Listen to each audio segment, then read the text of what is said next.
python in his pants. I'm Tony Kornheiser. Baby python, amateur. You wouldn't even, if a python came within 40 feet of you, you'd have to be hospitalized. What are you talking about? I will carry an anaconda in my pants from here to Maryland, if you would like. Let's get a bet started, a nationwide bet. Go fund me. Welcome to PTI, boys and girls. In today's episode, Mike Mitchell is upset.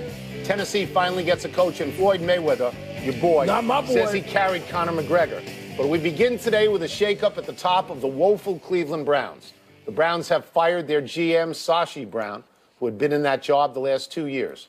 During that time, the Browns passed on Carson Wentz and Deshaun Watson and released Josh McCown. The Browns are 0-12 this year. They were 1-15 last year, and inexplicably, their coach, Hugh Jackson, will be back next year. Wilbon, did the Cleveland Browns just become more or less dysfunctional? I don't think either one. They just continued on the path they've been on. And Sashi Brown, who, let me admit right now, I like a lot, and I was rooting for.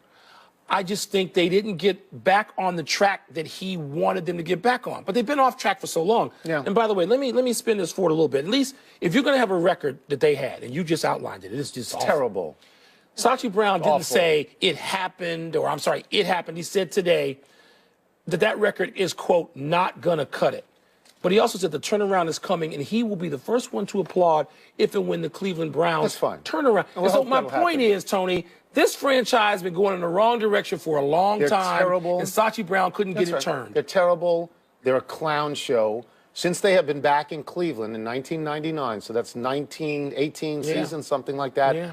They are now working on their 9th GM, and they have their 9th coach, and I really don't know how long their coach is going to survive. And I think this starts at the top. I'm going to go up to ownership. I'm going to go up to Jimmy Haslam because he took over in 2012. Since then, they're 19-66.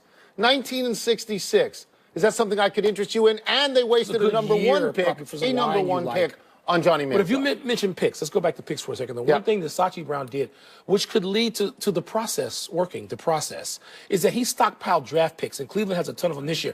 Now, he won't get to make them, but somebody else is going to benefit if they do this correctly from the picks he acquired. They're obviously in the GM business right now. The Giants are in the GM business right now.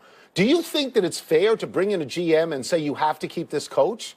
Do you think that that's fair? Who says they're saying that? Well, they're saying that their coach will be their coach next year. That doesn't mean anything. We don't know that. Do you know they have a guy, a baseball guy, I think his name is Fred Podesta, Paul D. Podesta. Do you know what his title is? It's Chief Strategy Officer. Yeah. What is their strategy?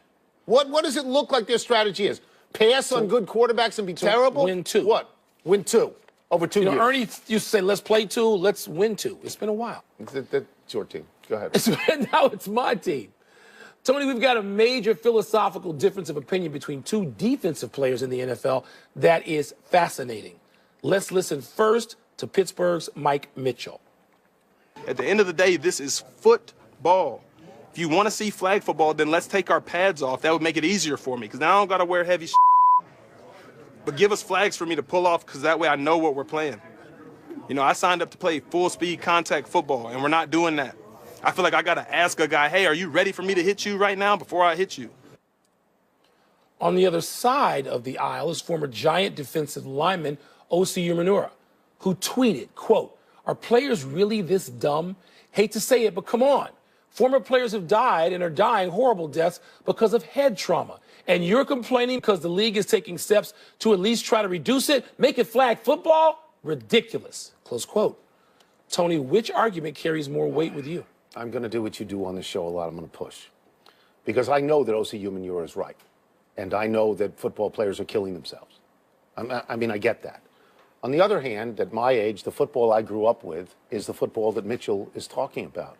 It's the football that was thrilling to me. Yeah. And it was based on hitting. Yeah. So I cannot defend it, but the truth is that's what I want to see. If in succeeding generations they play flag football or they take their helmets off or whatever they do and it becomes popular, you know, via con Dios. But for me, that's football. See, this is the massive dilemma for the sport of football and particularly the NFL today.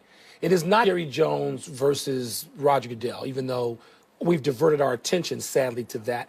This is the dilemma. When Mike Mitchell says, I found myself, before O.C. Umenura's tweet, I found myself going, yeah, I get that. Because the dumbest sentence in sports is 15-yard penalty for unsportsmanlike conduct because he hit a defenseless player. That's the dumbest thing I've ever heard in football. Tony, CTE you may not hit a guy in the everything. head. You may not hit a guy in the head. That's still a penalty. And I understand what Mike Mitchell's saying, and more than one thing can be true. Now, after listening to Umenura's tweet, he's right. I go, you can't argue with this anymore. You can't. And this is the problem for football. We can talk about people not standing for the anthem and all the things that folks might object to. Goodell and the owners versus the players and blah, blah, blah. Trying to figure out what football is in the latter half of the 21st century is the huge challenge confronting this sport. Can I quote the great Brent Musburger? What do you say? Who on Tuesday night is going to be inducted into the Sports Broadcasting Hall of Fame in New York City. Great. This is a direct quote. A guy who basically invented the pregame show, Yeah, right? he did. Okay. And Northwestern stuff. Yo, snowflakes, the violent world of Sam Huff sold the NFL to the masses. The Dallas Cowboy cheerleaders gave us a little sex with our violence. Deal with it. And that, I find, for people That's our Mike Mitchell. age. That's what Mike Mitchell's saying. For people our age. That's how we identify it. It is. It's also over, isn't it? It's over. Tennessee has successfully wooed Jeremy Pruitt away from Nick Saban and Alabama, where Pruitt was the defensive coordinator. Pruitt was also the defensive coordinator on Florida State's recent national championship team. Plus, Pruitt is reputed to be a great recruiter. Wilbon, does the reported quality of this hire mitigate the mess of its process? No. And I don't care that one guy had this process and another guy who was a Tennessee champion came in and had that process. It doesn't matter. It's all one process to people other than Vol fans, Vol Nation. And no, it's a mess until somebody steps out there and tries to win. Now, Pruitt has what I would say is a glittering resume. Yeah. And by the way, yeah. I'm adding that from the bias of don't necessarily go out and get a retread. You don't have to get a guy who's already a star. Get a guy who can coach. And he cut his teeth in some pretty good places, and particularly under Nick Saban. Yeah. So what is there that you would have this guy have other than head coaching experience that he doesn't have? Glittering resume. If you are a Tennessee guy right now, all you've got is the possibility that this guy lives up to the advanced billing. Yeah. And you're going to have to wait 2 to 3 years. Yeah. You have to wait 2 to 3 years. Well, maybe 1 year if he turns it around right away. And in the meantime, you have to put a paper bag on your head. You're going to be in because you've been bozos. Yeah. You have been bozos in the way that you selected this. It's good that you mentioned Saban because at the moment in the SEC, and most of them are in the other side. They're in the East, not the West. But at the moment in the SEC with this guy, you have head coaches at Tennessee, South Carolina, Georgia, and Texas A&M, all of whom prepped under Nick Saban. So you are trying to hire people. You're trying to hire people who were with Nick Saban. Now, I got a Paul Feinbaum stat here, which is tremendous. Let's hear it. The pups of Nick Saban, head-to-head against Nick Saban, are 0-11, and the average margin of score is 43-11. So best of luck. You know what this is exactly like? When people would hire away Don Shula's assistants and they could never beat him, and Lombardi's assistants and they could never beat him, and more importantly now, the Hoodie's assistants, Bill Belichick. They raid Bill Belichick's staff, and you should try to do that, but it doesn't always work. I know, but it's the right call. Work. It's the right call at the time. It's totally the right call. Totally. Floyd Mayweather, stop it. goes against Conor McGregor, goes after him, Tony, and says he propped him up for a few rounds so people could get their money's worth before taking him out in the 10th. In a video released by Fight Hype, Mayweather says, quote, "You know I carried McGregor. You know I made it look good for y'all," close quote. Tony, do you see this as a confession, a promotion, or both? You know what I see it as? A giant steaming cup of who cares. Because I don't think they're going to fight again, do you? Mayweather's 40 years old. in it? Okay, but Oscar De La Hoya wants to get in this action now, and Mayweather really took him out. He ripped him. He took him out. So, I mean, I just see this as, well, what difference? People saw the fight. Many liked the fight. I don't know if there's any appetite to do this thing again. I don't. Even if not, you know how much I just have distaste for Mayweather and everything he's about historically. But as you know, I rooted for Mayweather to knock Conor McGregor's head off. Because Conor McGregor fights with his feet. And so I just thought that Mayweather, again, was right on point. McGregor's out there talking it up so he can build up another fight and make some more money because he's the draw. McGregor doesn't have as much money as Mayweather does. But he's the draw now. He's the draw to an extent. The draw now. But Tony, so he's telling the truth. Mayweather is here. He propped him up. He kept him moving along and standing upright for a while until he got tired of him. And Mayweather is not even a knockout artist. He's not an offensive fighter. Here is my takeaway. He's Bernard Hopkins in a different weight class. My takeaway from all of this is that the pendulum has shifted. To what? Legitimate fighters now are chasing the new money of MMA. Is that what it is? But there's MMA? no money in MMA. Well, wait. I think it's the other way around. De La Hoya is chasing Conor McGregor. There is a sense now that this is the new thing, and that I think it's just he's the guy. Because what sport do they? Wait a minute. I don't know. What's this? What do they do when they get in that ring? It's not an octagon. They box. So obviously they're not going MMA for the main event. The next rule is going to say in odd-numbered rounds you can kick somebody in the face. That'd be fun, wouldn't it? If you can separate the odds from the even.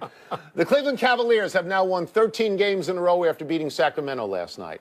7 of those 13 straight were road wins. LeBron James led the way last night with 32 points, 11 rebounds, and 9 assists. During this streak, LeBron is averaging 27 points, 9 rebounds, and 8 assists, which prompted him to say people take him for granted. Wilbon, how much has this streak elevated the Cavs in your estimation? A lot, a little, or not at all? Not at all. Not at all? No, what elevates you is winning. Well, they've done that. Won. What elevates you, no. Winning in June, at least winning in May, what elevates you, they've already done. LeBron doesn't need elevation, Holmes. He doesn't need that. LeBron needs to just be healthy and his crew healthy going into June. Speaking and of then Holmes, we'll see. He's got a new home. He's got and it's in L.A. That's $23 million. Not in Northeast Ohio, is it? Yeah. No. So, no, LeBron doesn't need any of that. This notion that Cleveland needs, you know who needs to prove something? Boston, Houston, Oklahoma City, the Wizards. And they need to prove something. LeBron doesn't need to prove jack. I'm impressed with the streak because it's a streak of consequence and because LeBron has led the way, which prompted him to say again that he's taken for granted. Who takes it for granted? He is taken for granted. Skip Bayless? Stop listening to Skip Bayless, LeBron. He's taken for granted in this regard. From the moment he set foot in this league, you could tell that he was on the path to all-time greatness. He has justified everything that everybody said about him. And then some. And he performs consistently every night, which reminds you of who? Michael Jeffrey Jordan. You bet. Okay. Yeah. So now the other thing about the Cleveland Cavaliers that we need to mention, because I guess people aren't smart enough to think of this is not the Cleveland Cavaliers you're going to see in the playoffs. They're going to have Isaiah Thomas for one, and LeBron will engineer a trade for one more shooter and a rebounder. And the team that goes into the playoffs for Cleveland will be better than what's out there now. There are 4 great runs out there right now in entertainment in America. Hamilton, okay? Tom Brady and the New England Patriots, LeBron James, and the Golden State Warriors as an ensemble. Those are the great runs. So to say they're not appreciated, everyone, Can I ask you a question? Anyone who says that, shut up. Hamilton, what about PTI? Oh, yeah. What? Thank you. Let's take a break.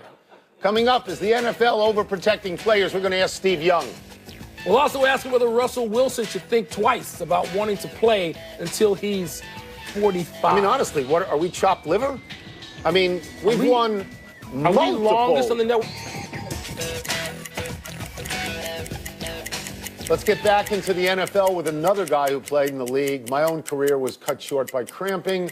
Our great friend and Hall of Fame quarterback, Steve Young. Let us begin with this. Mike Mitchell of the Steelers feels the NFL is overprotecting players. Do you? You got to pound your chest. I mean, let's get the emotion out. You can't be overprotective outside the rules of the game. So the overprotective, with a Gronk hit, what Mike Evans did a few weeks ago, when you take defenseless people and go after them, the hammer has to come down even harder. You have to make sure that within the game, outside of the superstructure of the game, you're safe. Inside, we're doing our best. You know, the sad, tragic thing that happened with Ryan Shazier, just because the head was down. Everyone knows you got to tackle with your head up.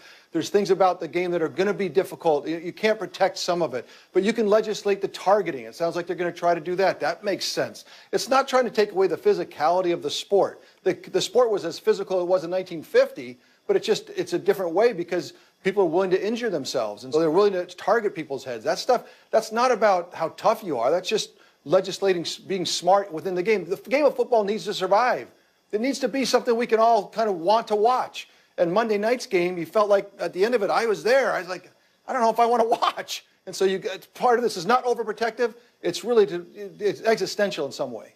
Mad props to you for using the word existential to describe this circumstance. I was very impressed by that. You're such an English major. Stop If you played for the Chiefs, we're going to go from the general to the specific. If you played for the Chiefs right now, how would you feel about your team suspending Marcus Peters in a must-win game for the lead, the division lead? To me, Tony, this is really about a contextual question, because you have to understand the locker room, the coach's hold on the locker room, what that dynamic's like. And so this could be really important for the Chiefs to go do something in December, take the division, and do something in January. So it might be really, the whole team might have said, Andy, good job. Or it could be some other thing where Andy feels, extended, does something a little bit too quick, and the locker room's not behind it, and now it starts to devolve. And so I think it's, who knows? But I think Andy's been around a long time. This team, it seems like a great locker room. I'm going to say, I'm going to head on the latter side and say that he knows what he's doing, and he's going to gather this team even more closely because of it. Steve, Tony and I both thought of you yesterday when this issue has come up now for the third time, at least. Russell Wilson has joined Tom Brady and Aaron Rodgers in saying he wants to play into his mid-40s. I mean, you played a long time in the NFL. When you hear that, your reaction is what? Well, I think the first question they need to answer is, how long do you want to live? I mean, what's the goal? Do I want to live to 100? Because we know that by playing longer, it doesn't help that. And so I'm on the other side of that now, looking at young kids that I have, and I want to live even longer. And so that question of how long I want to play would be different answer, at my age than it would be when I was playing. So I would just encourage them to think, the long term, how long do I want to live, and then how long do I want to play football? Because I don't know that those are, they're not parallel courses. And so, great, it's a great challenge. And if I could have kept playing, if you can play into your 50s, it's a draw. Nothing else takes every bit of yourself, physically, emotionally, spiritually, mentally. The game just draws you in because it takes all of yourself to be any good or even great at it. So I get why you want to stay in, but you gotta step back and look at the long range. We'll get you out of here on this. Former BYU quarterback, and you were a BYU quarterback, and Saints third stringer, you were not third string, Taysom Hill played special teams on Sunday. He made 2 tackles. He nearly blocked a punt. Did you ever get the itch to play on special teams? No, I never played a down of special teams in my life, Tony. I didn't play a down of defense in my life. I'm a purist. I'm not going to get tainted, muddied water, messing around with all that stuff. But one time, Bill Walsh said, I want you to hold for extra points. And so I went in there, and I did it lefty, essentially, put my right hand on the ball. And the kicker's like, no, you got to put your left hand on the ball. It's like, over my dead body, I'm leaving my left hand that I throw with on this ball. It ain't happening. So what happened is that the kicker would go to kick it, I'd lift my hand, and the ball would start to flop. And they said, you're out. You're no more. You got no chance. But back to Taysom Hill, one of the great athletes. I think it's really smart, third-string quarterback, tremendous athlete. Put him on the field. Maybe put him at receiver. He could be really productive. He's actually a nice quarterback prospect, so we look forward to seeing him on the field. As always, thank you so much, Steve. Thank you, it's Steve. fun for us. Appreciate it. Let's take one last break. Still to come, Scott Frost has already taken the Nebraska job.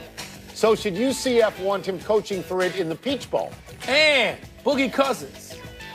My boy. He's putting up huge numbers in Nolens. Will it elevate the way people think of the Boogie Meister? Let's get to the greatest catcher in the history of baseball.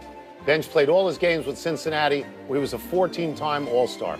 And Bench and Pete Rose and Joe Morgan and Tony Perez were the big red machine. Now, the only time you see Bench is when he's doing Blue Emu commercials. Emu. What in God's name is Blue Emu? Emu oil. You got him ahead of Yogi and Campanella? The best catcher By the way, ever. Bird, T.O., and Luke Donald also have birthdays today. Nice. Happy anniversary, LeBron James and Kyrie Irving. On this day last year, during a blowout in New York, the 2 stars engaged in a game of bottle flipping on the Cavaliers' sidelines. In those long ago days, LeBron and Kyrie were pals. Now Irving is in Boston, and LeBron wants nothing more than to crush him like a Campari tomato, and vice versa, too. Where's Richard Jefferson? He's in that clip, and I don't know where Richard Jefferson is now, which is bad because I love Richard Jefferson. Smart guy who's going to take somebody's seat at a table or a studio, maybe your seat. Maybe. Happy trails, Jahlil Okafor. You finally escaped from Philly. The 76ers packaged the former #3 overall pick with Nick Stauskas and a 2019 second-rounder, shipped the whole mess to the Brooklyn Nets for Trevor Booker. Okafor has played 25 minutes all season for Philly. Who wins this deal, Wilbon? I don't know. Philly now trying to get rid of people who were part of the process, apparently. Quick to the Okafor big works out. finish. Let's Here do we it. go. DeMarcus Cousins had his second 40-20 of the season last night. The first player to do that since Patrick Ewing 28 years ago. Big deal? I think so. I think he's the best big in the game. You don't want to hear that, but I think he is. I don't believe it. Central Florida is allowing Scott Frost to coach in the Peach Bowl. Is that the right call? If he wants to do it and they want him to do it, he got them there. So I'm not bad with that. Cristiano Ronaldo won his 5th balloon of gold, tying Ballon Lionel d'Or. Messi for the most ever. You're impressed, They aren't you? just share it, pass it back and forth the last 10 years. They're the best. Danny Ainge says Gordon Hayward will be out of this walking boot in a couple of weeks. Ha ha ha. Yeah, it's very significant. He and Aaron Rodgers, they're ready to go, it seems Well, like. well, The it's Rockets not go for their crazy. 8th in a row at the Jazz tonight. Will they get it? That could be a tough game, but the Rockets' best record in the West, Tony, I got them winning again. We're out of time. We'll try and do better the next time, and I'm Tony Isn't that Kornheiser. good news about Gordon Hayward? Come on. It is great news. I'm Mike Wilbon. Same time tomorrow, Knuckleheads. You can get the podcast on the app or Apple Podcasts. PTI bowling party tonight. Wilbon, what are you going to roll? Yeah. What are you going to get? I'm not any good anymore. I'm done. What do you think? 2:30.